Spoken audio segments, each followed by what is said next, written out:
So, ngayon guys, is umuulan po. Okay, tingnan nyo. Ayan, umuulan po. Ayan. Basa po yung basa.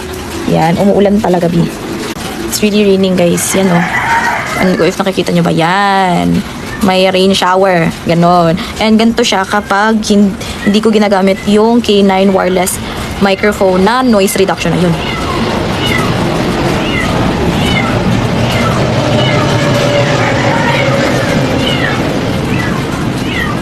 Ayun, and narinig nyo na merong dumaan na, tawag dito, merong dumaan na eroplano, and meron ding pusa na meow na meow. So, ayun, merong manok. So, hindi po naka-on ha, hindi po naka-on yung ko. Hindi po naka-on yung eto. Okay, hindi naka-on. Tayo dito, kasi nahihirapan ako di. Yan. As you can see, hindi po yan naka-on. Yan, okay.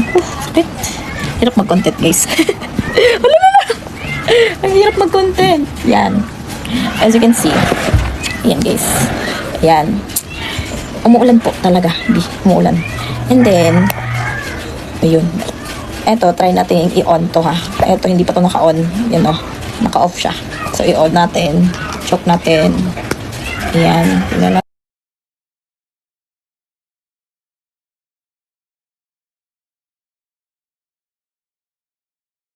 Steady siya. Yun.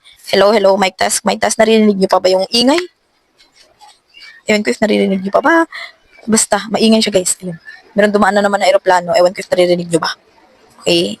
Meron naman dumaan. Pero, ewan ko if naririnig niyo. And, this is a noise reduction, guys, ha. This is not a noise cancelling na wireless microphone. Again, this only has noise reduction. Okay?